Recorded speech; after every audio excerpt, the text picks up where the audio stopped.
Hello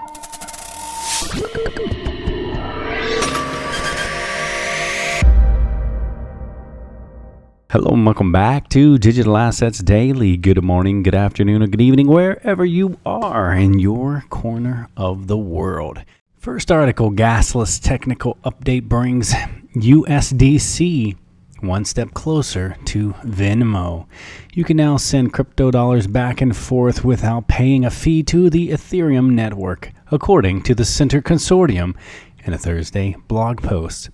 Dubbed USDC 2.0, the USD coin, USDC has integrated what are called meta transactions natively to the dollar stablecoin platform. Now users do not have to pre-fund their USDC bearing wallets with Ether in order to send a transaction.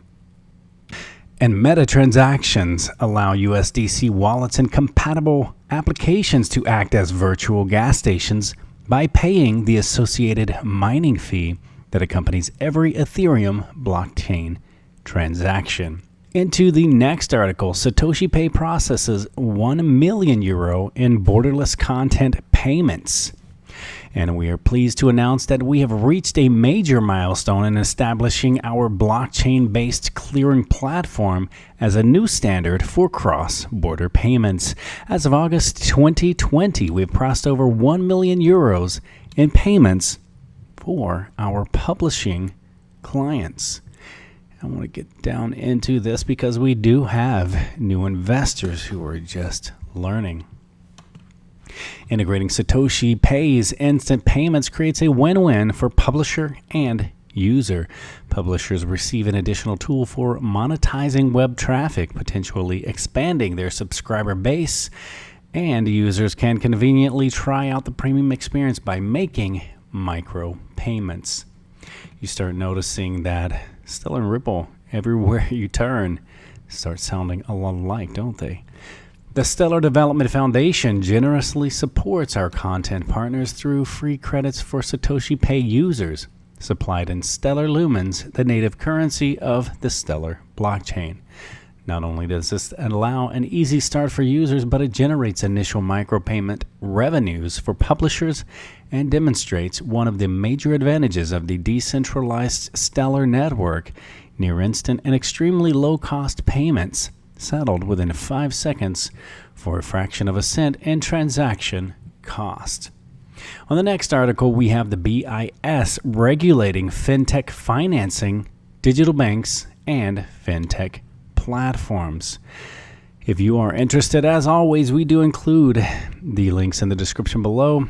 You can click the link and literally, I believe, find, actually here it is, the PDF full text, 39 pages of content as we've read the articles and the information, and we think it's great, the regulating the financing and the fintech platforms for digital banks, because we are digital asset investors. So the paper explores how digital banking and fintech platform financing are regulated and provides a cross-country overview of the regulatory requirements for fintech activities in 30 jurisdictions. On the next article we have from Stellar is the Key Management 101. This is part 2. We did mention part 1 a few videos ago, but what is key management? At its core, owning a Stellar account means possessing a key for that account. That key is made up of 2 parts: the public key, which you share with others, and the secret key, which you keep to yourself. This is what a public key looks like on the Stellar network, and there is an example on your screen. Please do not look at it if you're working or driving. Please be safe to yourself and others, and look at it when you do have a moment and you are safe and sound. And it starts with a G and serves as the account address. People send funds to it, and those funds show up in your balance. This is what the secret key looks like, and it starts with an S. On the Stellar network, the secret key that defines your account address is called the master key. And by default, when you create a new account on the network, the master key is the sole signer on that account. It's the only key that can authorize transactions, and being a signer on a Stellar account is sort of like being a signer on a bank account. You can sign checks and the bank will accept them as valid. However, you can also add signers to a Stellar account in addition to or instead of the master key. And once you've added signers to an account, you can configure it to let signers authorize transactions individually or together. On Stellar, the configuration of signers required to authorize transactions is controlled by setting a threshold on the account and ways for each signer. The next article, JustBet announces VeChain, VET, and Plair PLA integration. And they have both been doing absolutely amazing this year if you are an investor in PLA or VET. And with the development of a proprietary multi-chain contract system, JustBet further differentiates itself from the competition. JustBet's token bridge creates additional growth opportunities for both WINR token holders and projects chosen for cross-chain integration, bringing new players and tokens to the JustBet platform while yielding higher levels of transactional volume and network security across related ecosystems. And accordingly, JustBet is proud to announce its integration of VeChain's next-generation smart contract blockchain. With a platform designed to enhance business processes and improve enterprise adoption, VeChain features an innovative proof of authority protocol and meta options such as multi-party payments, multitask transactions, and controllable transaction life cycles. Beyond technological advances, through VeChain's community is unique, special in that its members are dedicated to solving real-world economic problems. VeChain's public blockchain literally services its value from the activities of its amazing community. JustBet looks forward to engaging with VeChain's community and furthering the VeChain vision. The next article, how developing countries are paving the way for crypto, directly from Zach Chia. More than a decade has passed since Bitcoin and blockchain technology was introduced to the world. Many believe that we still have a long way to go with blockchain and crypto adoption, since it's still considered a novel concept.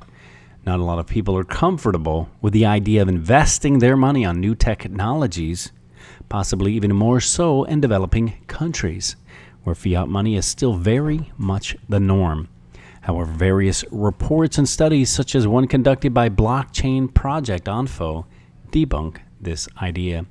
The experiment focused on 4 countries: the US, Germany, Indonesia, and Russia, with the first 2 classified as developed countries and the latter 2 as developing countries. About 100 individuals from each country were given free crypto assets and were advised that they would receive more if they invited other people to use the crypto assets. The respondents from Indonesia and Russia adopted cryptocurrencies 4 times faster than those of the US and Germany, because the developing countries valued small amounts of money more. And the article continues on as it's very exciting, and we do enjoy any updates from Pundix and from Zach Chia and PXS. On the next article, stablecoin deployment on the XinFin XDC network. I think most of this is pretty obvious, but I want to get into something that a lot in the community tend to misunderstand. There are 4 categories of stablecoins at the moment. The first of the category, cryptocurrency-backed stablecoins. Stablecoins in this category are based on a cryptocurrency, but to avoid volatility, they have a security pledge, end quote, meaning they will not have a one-to-one value with a cryptocurrency, but will have a value to compensate for any versatility. The second, fiat-backed stablecoins. Now, these stablecoins are pegged to any fiat currency like USD, for example, Stronghold. In simpler terms, they represent a currency on the internet in a one-to-one value. That is, for USD-backed stablecoin X, 1X is equal to 1 USD, e.g. the USD coin USDC, USD coin by Circle. Now, the third is a non-collateralized stablecoin. The stablecoins use smart contracts, which states that this stablecoin will be sold if the value of the pegged currency falls, and if the value rises, then more tokens will be supplied. And the fourth, commodity collateralized stablecoins. Now, that is based on the value of any commodity like gold or property. Stablecoins can be created which represent these assets over the network. To me, I thought that was a great article just for that alone. But again, you can feel free to click on the description below and find these links to be able to further research and read for your enjoyment. On the next article, we have the SEC, the U.S. Securities and Exchange Commission, headline a statement on amending the accredited investor definition. Let me zoom in just a little bit more because I know that's a little small. It might be difficult if you're reading on your mobile phone. There is a section I do want to highlight on this. Let's see. Give me a moment to scroll down. I did not have this one already prepped, it seems. For decades, the SEC has permitted wealthy people to make private investments under the theory that their financial sophistication and ability to sustain the risk of loss of investment or fend for themselves render the protections of the Securities Act unnecessary.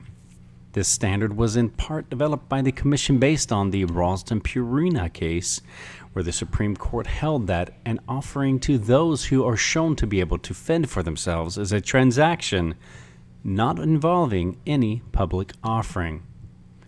And as we scroll down a little bit more, today's changes are rooted in a recognition that wealth and income are not always great proxies for an investor's sophistication. The Series 7, 65, and 82 licenses qualified today represent the tip of the iceberg of professional certifications, designations, and other credentials that should qualify an individual for accredited investor status. Notably, the release invites members of the public to propose to the Commission specific certifications, designations, degrees, or programs of study that should qualify someone to be an accredited investor. And then finally, she's pleased that we are expanding the list of entities that qualify as an accredited investor and qualified institutional buyer. And these amendments add that a catch-all category for entities owning investments in excess of 5 million USD and that are not formed for the specific purpose of acquiring and securities being offered. So I think a lot of new ideas, a lot of new creativity, a lot of regulation, and a lot of new protections are now coming into the space, and I would say very quickly. For years we just sat and wait and held and wondered and wait and wait and wait again. But now things are moving extremely fast. It went from something every other month to every week to every day to multiple major items of discussion daily. And that is pretty much where we're at now. As they say, crawl, walk, run. On the next article, we have Plair proposes a new bridge to allow XRP to be used on Ethereum. This is a hot topic for many days now on the CT crypto Twitter, especially within the XRP community. The Plair network, what's happening, plans to build a new two-way bridge connecting XRP to the Ethereum ecosystem. And it really is, basically that simple. On August 26, Ripple XRP partner Plair, the network revealed details of a proposed new bridge connecting XRP with the Ethereum blockchain. Ripple CEO Brad Garlinghouse and the XRP Army have expressed support for the first two-way bridge to bring the ecosystems together, and the trustless bridge will allow XRP on the Plair network, known as FXRP, to be used within the Ethereum network while providing a scaling platform for Ethereum tokens and applications. Plair is a network that integrates the Ethereum virtual machine, the EVM, in order to provide advanced smart contracts on the XRP network. And Ripple's CEO Brad Garlinghouse said that Plair will offer users the best of both worlds. From my point of view, Plair is combining the best of XRP, very fast settlement, with Ethereum smart contracts and Avalanche for consensus, which helps extend XRP's utility and allows developers to create smart contracts for new use cases like lending and DeFi. On the next article of discussion, we have directly from the Asian banker. Moneygram expands mobile wallet capabilities in Africa with new strategic partnerships. And Moneygram International Inc., a cross-border P2P payments and money transfers provider, announced 4 mobile wallet and fintech partnerships that give the company access to mobile wallets in 28 markets in Africa. As mobile money adoption rapidly grows in Africa, these new partnerships with Airtel, Thunes, InTouch, and MFS Africa will help drive strong digital growth as the company continues to execute its customer-centric digital transformation.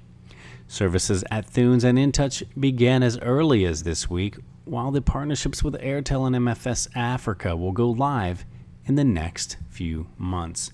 And Africa is seeing significant growth in mobile money adoption across the continent, and we're excited to partner with Airtel, Thunes, InTouch, and MFS Africa to further support our collective goals to mobilize the movement of money, said Grant Lyons, the Moneygram Chief Revenue Officer. And as we get into the final article in this video, we have cross-border offshore payment clearing and settlement systems from TransferWise. There have been several new developments in cross-border payment solutions landscape. We have interbank cross-border payments and retail cross-border payments. The interbank payments are Ripple, Swift, Swift GPI, JPM Morgan, Coin, and the IBM blockchain WorldWire BWW, which runs on Stellar. And Ripple cross-border payments today are inefficient, expensive, and opaque. And the global interbank financial telecommunication company Swift was established in 1973, is still the most widely used method to send cross-border payments using the transmission of financial messages via the international SwiftNet network. However, the Swift financial messages do not hold accounts for its members nor make any form of clearing or settlement. It essentially only sends the payment orders which need to be settled by the correspondent account that the institution has with each other.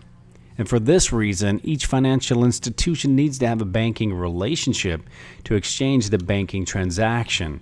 And this is why it requires 6 players linked up: payer, payer's bank, payer's bank's correspondent, the beneficiary bank's correspondent, and the beneficiary bank, the beneficiary to complete cross-border payments.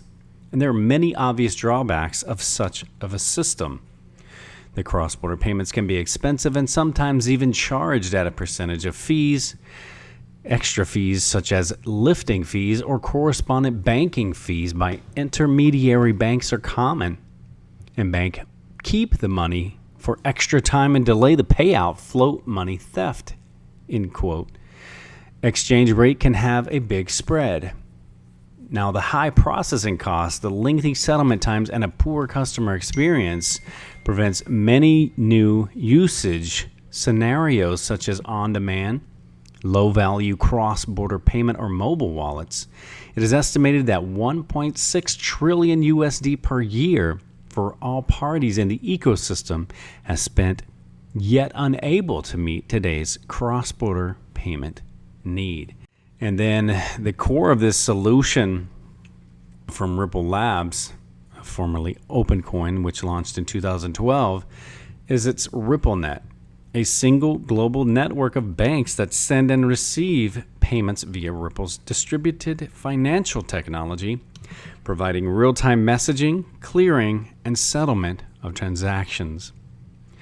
RippleNet utilizes a subset of blockchain technology used in Bitcoin. It uses the consensual validation of encrypted hashes to secure the messages across the Ripple network, but does not hold the ledger, unlike Bitcoin. Ripple names this open, Neural Protocol Interledger Protocol, ILP, and the ILP allows Ripple to connect existing bank ledgers similarly to how banks connect their core system to the SWIFT network. Then it goes on to explain the SWIFT GPI and other options. It's very lengthy. If you're interested, again, as always, go to the description below and click on the link for more content and information. All right, guys, I'm going to leave you with a final thought. Don't tell me the sky's the limit when there are footprints on the moon. Remember, this is not financial advice. It is for entertainment purposes only. And we will catch you in the next one.